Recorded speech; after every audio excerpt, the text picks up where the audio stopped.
Good morning, everybody, and welcome to the 19th episode of Ascent Talks. My name is Ajit, and I am an Ascent member for over 10 years, and I lead a company called as Nova, an air conditioning company, and Pure Blue, a tech-enabled startup in the air conditioning domain. And as usual, my co-host is Aleem. How are you doing, Aleem? Good, Ajit. Good morning and good morning, everyone. Hello, my name is Aleem Merchant. I run a creative marketing and advertising agency called Synapse that specializes in healthcare marketing. And we are very excited to have you this morning to the show that now we've realized has got fans and critics. So wherever we go, Both. Ajit and I are slowly becoming famous. But if you're wondering what Ascent is, okay, then no one better than Ajit to tell you about it. Absolutely. So, for all of you guys who are joining us for the first time, Ascent is a not for profit expression of Harsh Mariwala, Chairman, Marico Ltd, and his passion to identify high potential growth stage entrepreneurs and enable them to grow their enterprise and enrich their entrepreneurial journey. Launched in 2012, Ascent today empowers more than 850 entrepreneurs across India. Ascent is designed as a unique, powerful peer to peer platform that leverages the power of the collective through self facilitated groups called trust groups, which enables entrepreneurs to share and exchange their experiences, ideas, insights, and create a healthy ecosystem to learn from each other. So, today's event, which is a weekly event, we haven't missed for the last 19 weeks till now, Ascent Talks showcases interesting Ascent members' entrepreneurial journey. So, Aleem, we have a very interesting guest today. So, let's Yes. bring on our guest. So I'm going to be introducing you to Sweta Mangal today, and she's one of the nicest people you're going to meet in Ascent. I mean, she's one of my favorite people I meet in Ascent every time I go for an event or wherever I meet her.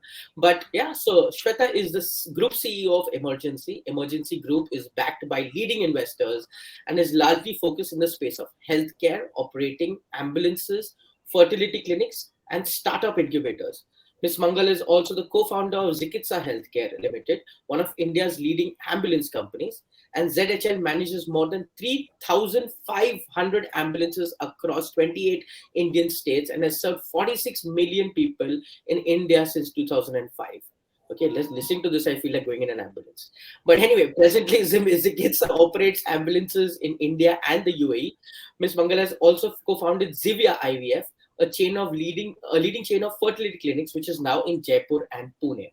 So Shweta, welcome to the show, and very happy to have you and your bright smile every time we see you on this one. So tell us about emergency, tell us about the business, tell us about Zivia and all the 3,500 ambulances that you operate. Thanks, Ajit, and thanks, Aleem. It is such a pleasure to be with you guys. And Aleem, I think I need to thank you because a lot of my business babies are born thanks to you in terms of the identity. The So, pleasure is always mine. yeah. So let me just take a step back and tell you guys what all I do. So emergency, basically the name, I just want to explain it. It's medical urgency. So, we wanted to kind of be in that space. So this name came up, emergency. And now today, emergency holds majority stake in Zikitsa Healthcare, which is the company which five of us founded. Zikitsa started way back in 2005, and we were a garage setup with two ambulances. Today, we are happy that we have 3,500 ambulances across India. And I was just taking the latest numbers from my team for the show, and I just feel so happy that we've been able to serve 4 crore people ever since we started. I think for me that is the biggest achievement in my life. However, the company has grown, and we have 12,000 people. It's professionally managed, and of course, now my involvement is only on the strategic part. And was looking for something new to do, and I came across this amazing doctor who is, the goddess of fertility. And with her, we started this chain of fertility clinics. It's called Zivia IVF. Again, the word Zivia means, God of life and fertility. So that's therefore the name. And yeah, I think the journey so far has been great. And I think for me, it's very important that any business I do has a positive impact on people. And anything which does that, I'm always game for it. Super. Wow. Tell me something, yeah, Shweta. You don't come personally from a medical background. right? Not And why did you get into this business, and what are the kind of opportunities that this industry holds that you actually got into entrepreneurship into this place? So can I just take like a little bit of a detour and tell you, a little bit of my detailed story, because Yeah, please. that will lead me to the point of why I'm in this space. So I actually am an MBA and I studied in the US, and I came back to India way back in 2000 and to Mumbai to work. I'm a marketing and sales specialist. So I started my career like any other professional would. I worked with companies like Z, with Tata AIG. I used to be the business head at Kaya Skin Clinic, which is actually a part of Marico. And I never in my life thought that I'm going to be running ambulances and fertility centers for sure. And but it just so happened that in Kaya I was exposed to working with doctors, and I think whether it's a dermatologist or any other doctors, the doctors' behavior is pretty much the same, everywhere. So that's where my first interaction with doctors happened. And what I realized was doctors are great at doing what they do, and we are good at really doing what we do. And a combination really works, right? That's what I saw. And it just so happened that my friend, Shafi Mehtar, who's the founder of Zikitsa, he had this great idea of starting a 911 kind of service in India. And this I'm talking in 2003. Now, I was 26 years old, and I was like, what is he talking about? But the idea was very interesting because at that point there was no central number. My favorite part of this whole journey has been, when we did the market study way back in 2003, and when you dialed the number 102, guess where it went? Aleem, Ajit, any Police, guesses? police station, Police right? Uh, station? all right, good guess. But it actually was mapped to a crematorium, Oh my God. because the reality was people only called for ambulances when somebody was dead, not someone when someone was alive. There was no belief that an ambulance will turn up. Shit. So that was my moment. And I said, yes, we need to do this. And of course, Shafi was really a motivating leader. And I left my high paying corporate job at Kaya and joined this startup. And and that's how I got into working in this space. And I'm very happy that I work with several doctors and there are no clashes, because business people do what business people have to do, and medical people do what medical people have to do. And we really maintain those boundaries very well. That's amazing. But what are the kind of opportunities that this industry holds? Yeah, because now that you stepped in and you come in with from a non-medical background, what are the kind of things that you see? I mean, especially for people who want to get into this industry, you want to throw Right. some light around the opportunities here.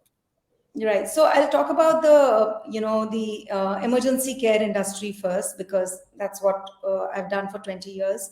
Honestly, we were the pioneers in doing it. But after that, maybe there have been a lot of followers, which is very good, because one person or one company cannot change the landscape. So a lot of opportunity has come in this sector because of the government.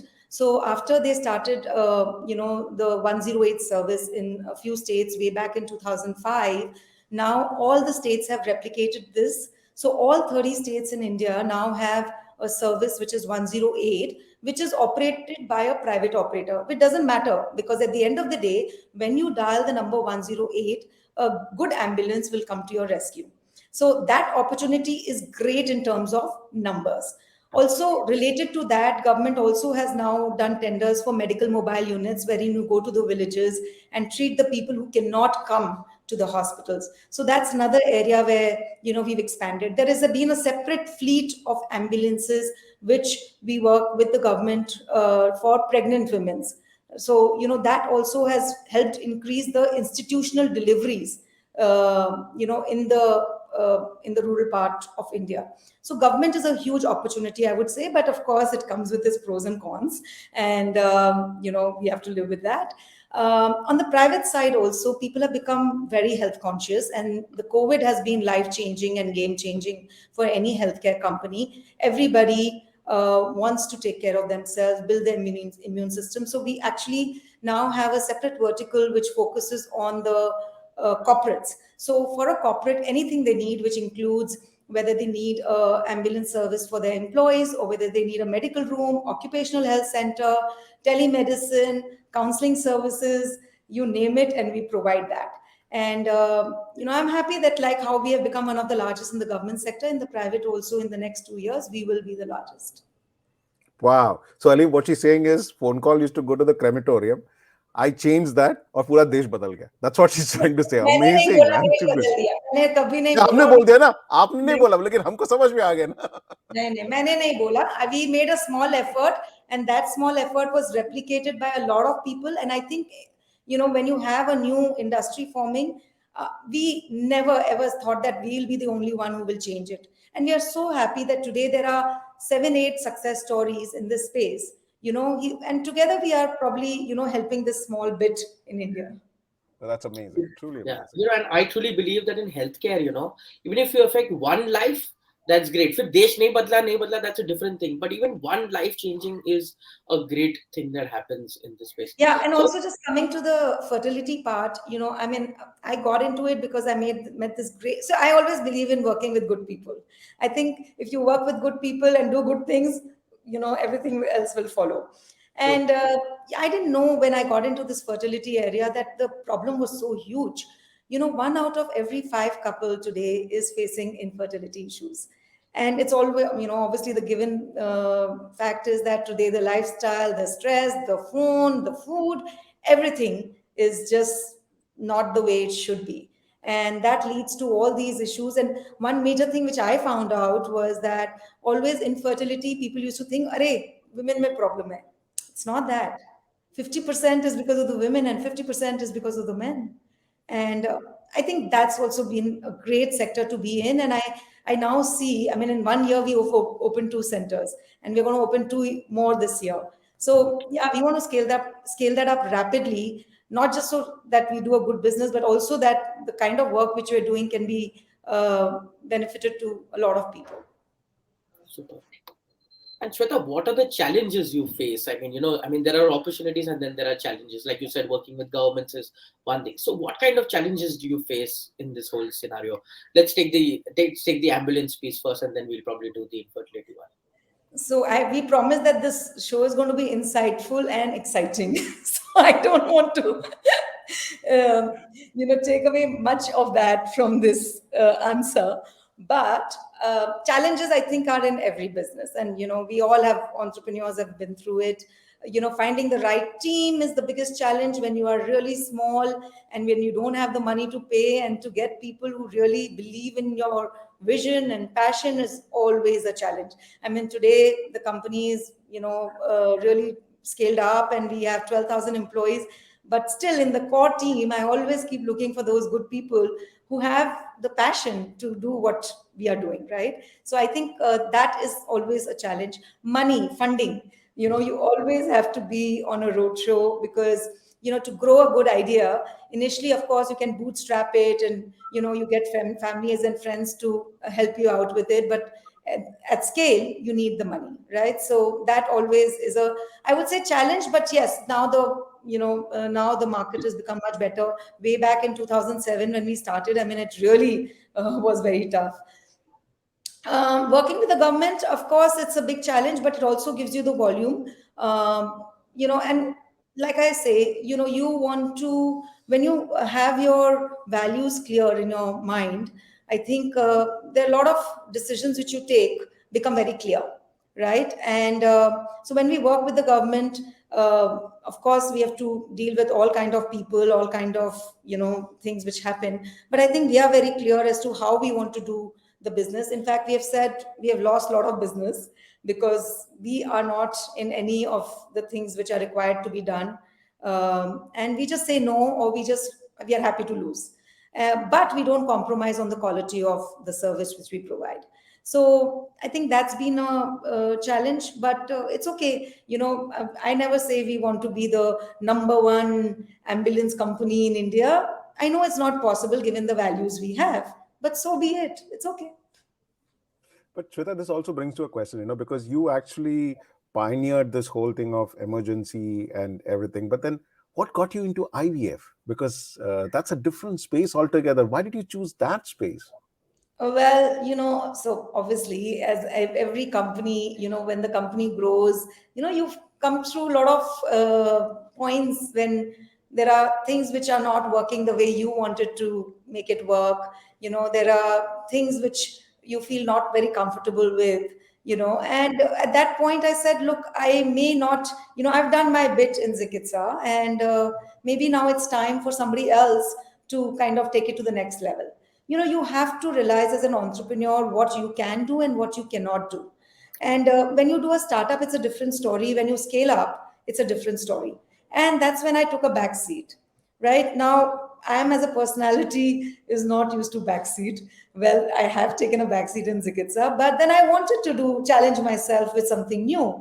And believe me, I didn't go looking out for it. It just happened.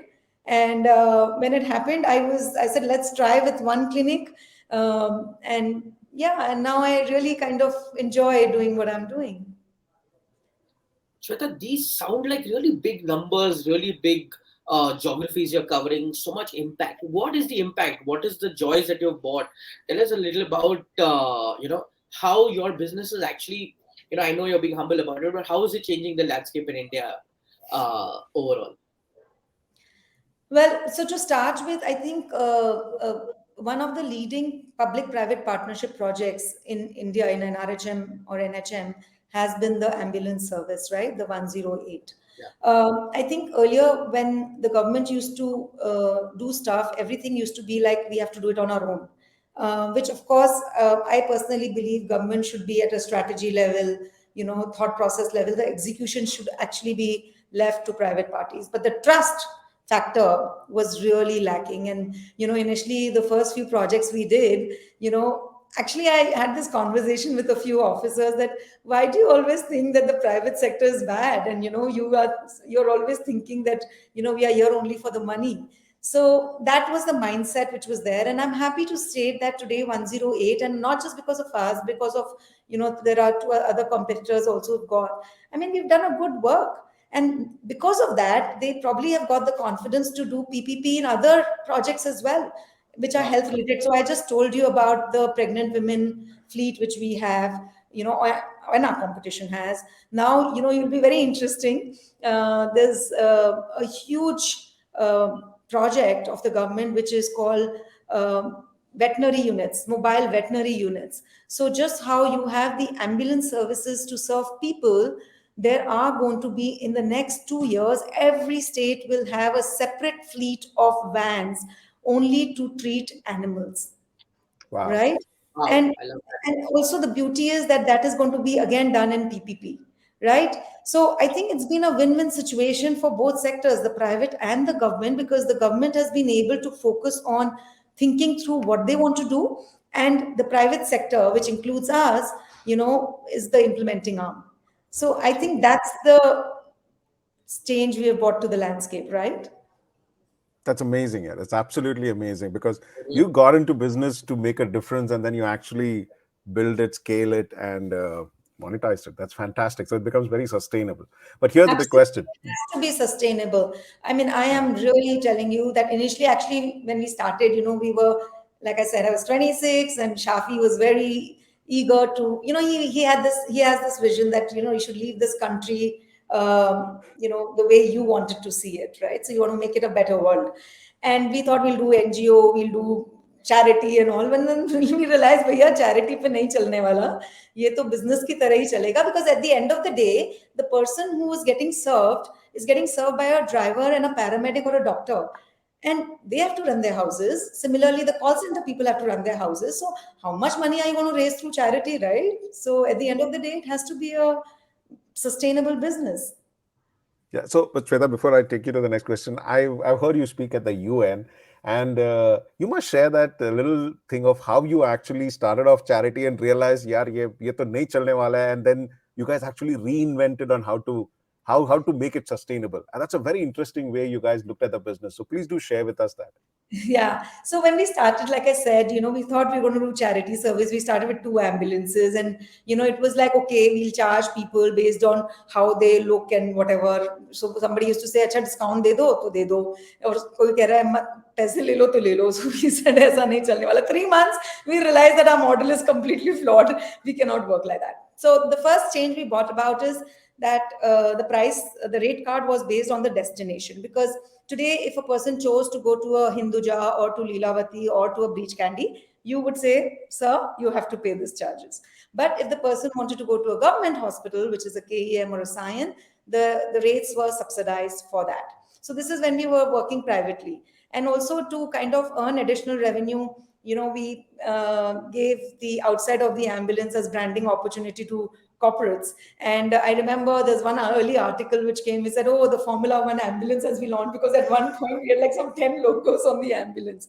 So that's how we pivoted from just kind of being very loose and charity based to having this cross subsidy model. And this cross subsidy model worked. We were cash flow positive in 6 months. And this model was picked up worldwide by all the B schools, whether it's Stanford, Harvard, you name it, and everybody was talking about it.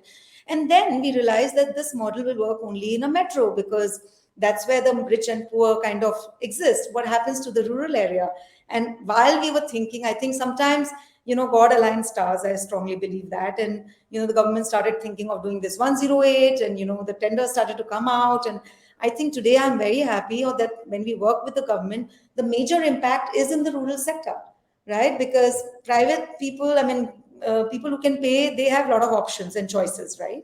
It's the people who are in the rural sector who are, who don't have the money to pay, need that service. And we also can't do it free. So it's a win-win for all again. So that's how it happened, the whole story. Amazing. And my Absolutely favorite story amazing. is about how we got the 1298 number. Yeah. I don't know if you guys know about it, but again, it goes back long back. And we said, oh, we should have a very fancy number, 911 999. That's when we were not working with the government. And then we started this whole thing about getting a private number. We said it should be a 3-digit number. So India may 3-digit number is only given to government agencies. So that went out of the window. Then we said, okay, let's get a 4-digit number. So then they said our series only start with 1 2. So we said, okay, great, give us 1299, or something which has that 99 thing to it. And the file just went back and forth, back and forth, back and forth. Finally, we said, what is happening? And this was in Delhi. We had to go to Delhi. That time we didn't have money also. So, taking a flight to Delhi and, sitting with the officers. So every time we would go have a cup of chai and come back, and it's like, oh God, what a waste of that flight. Then basically somebody wanted something to be done, right? And that's why that number was not coming. So then the guy said, okay, I've already allotted the 1299 number to somebody else. But we said, we've been coming for so long, you never told us. Said, no, we have done it now. What to do? So we said, what is available? So he says 1298 is available. So we said, okay, you give it. And he said, beggars cannot be choosers. So we just chose that number, 1298, and that's what it is. So there's no numerology to Amazing. this. Sweta, you've been an Ascent member now for 10 years. You're one of the oldest members. Tell us about your Ascent journey and how did it happen and what's been the journey like?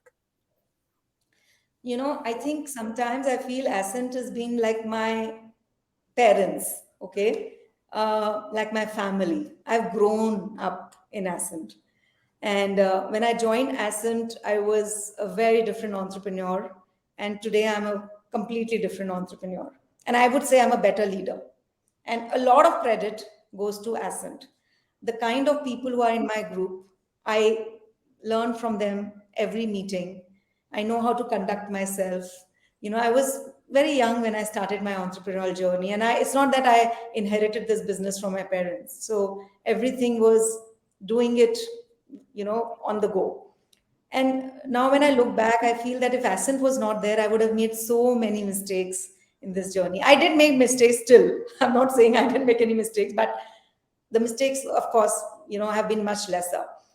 When I went through a very tough phase in my life where I just spoke about, I said, no, the company needs to grow and, maybe I'm not the right person to lead it. Then what to do? I was in a space where I was in a very dark space, because after you've been here, running a large company, and then going back and saying, okay, I'm going to do another startup from scratch. And they're not even startup. I had ideas like I'll go and work for someone. I will, do something which is only social or whatever. And my trust group just said, no, Shweta, you're an entrepreneur and you will bounce back. And I did bounce back, right? And I think at that, when you're at the low moments, the support you get is very important. And that's what Ascent gives me. And that's why I'm always there for all Ascent meetings and Ascent function, because I really feel that they've contributed a lot to my journey. And if I can contribute to any entrepreneur's journey, I feel I'll be privileged. Oh, amazing. That makes three of us, Shweta. All three of us have benefited from it, and I think all three of us, in some way, whenever there's a call from Ascent, we all stand up and do whatever we can. I think that's the beauty about this entire ecosystem. So Aleem, in the last meeting, that function we had, Ascent event, now I have people like they'll say, your bhabhi is in our group, your brother is in our group, you're this. I'm like, now it's become a family. As long as the trust stays and the secrets stay within the group. Yeah.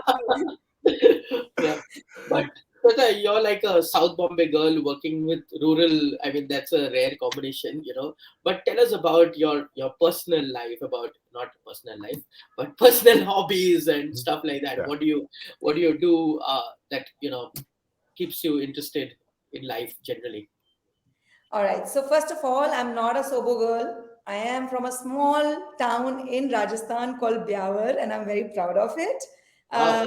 I came to Bombay only in 2000, and my husband is a Sobo guy, and he's a typical Sobo guy, but I love him. Typical Sobo guy. Gosh. Yeah. I hope he's listening to this. I hope he's listening to Not this. here Dude, you're anywhere. getting husband bashing here. You're getting husband bashing here.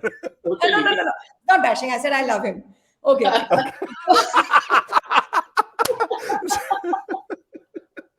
Okay, guys. We have 3 minutes to go. Okay. Yes. So, so I'm from Rajasthan, by the way, small town girl, born and brought up there, and came to Bombay like that. I think I love meeting people. I think that's my inspiration. If I'm having a bad day, I'll just call up a friend. I'll call somebody random and say, let's meet for coffee. And I'm just back in action, right? So that's my number one hobby. I love Bollywood. I get a lot of inspiration and motivation from Bollywood, and I'm not shy of it. I am spiritual. I'm very spiritual. I love BK Shivani, and I do take care of myself in terms of mind and body. And I love exercising, and I love dancing, and I love traveling, and I don't like reading. Awesome, man. Too good, yeah. So, Sweta, it's very inspiring actually hearing you for the last 30 minutes. I've been completely clued on, lost track of time, but you did keep a track of the time. So, we're just about at the end of the show. So, thank you. Talking about my husband, no? So then it will not. That means look at the clock. Look at the clock. That's all. 30 minutes उसमें ही जाएगा. Nice. But awesome, Sweta. What a fabulous story. We wish you the very best. And I'm sure everyone who listens to this is quite inspired at what you've achieved. And thank you so much for coming on to Ascent Talks and sharing this journey with us. Thank you so much. Thank you. And, I must tell you, just last leaving thought, actually two things. One is I met Aleem through Ascent, and two of my new business ideas, actually, he's given the identity. One is Zivya IVF, which is beautiful, the logo and this, I love it. And there's another brand called Zen Plus, which we are launching, which again has been done with us, Aleem and his team. His team is fabulous. So, that's another outcome of Ascent network. Awesome.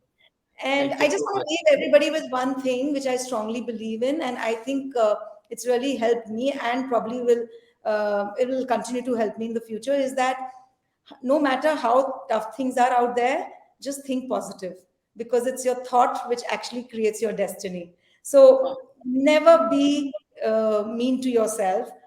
Take care of yourself the way you take care of your child. So that's the only thing. Wow.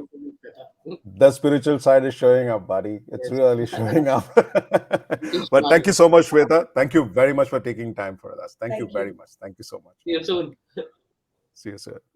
What an awesome discussion, yeah. Very inspiring, fabulous stuff. So So that's the event that we've had today, and I'm sure you will love what she's spoken and what she shared with us. So if you're an entrepreneur and just like doing what you're doing, just share, be with us every Friday, share these stories, and every Friday we'll come with another inspiring story.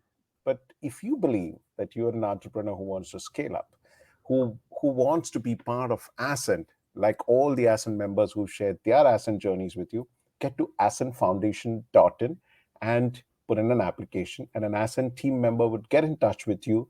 And if you fit that criteria, then we'll be happy to have you in our cohort. So that's about it, what we have for today. And we're going to see you next Friday at 11 o'clock with another interesting entrepreneurial journey. What do you say, Yes. Mali? Absolutely. And I believe the next show is also going to be very good. So whoever's tuned in today, please tune into the next one. Yes, and thank you, Shakun, for your lovely comment where you're saying it's been amazing to have Shweta as a boss when she left to follow her calling with entrepreneurship. It's left me very inspired. It was wonderful to hear the journey of 20 years. Thank you so much, Shweta. Lovely to see you after 18 years. 18 years. Okay, that's fantastic. I'm glad Ascent Talks is actually That's connected amazing. 18 years later. So, okay, all the best. All the best, guys. Thank you so much. Thank you for joining us today, and see you next Friday at 11 o'clock. Bye bye. Have a wonderful weekend, and share this video and share it with everybody.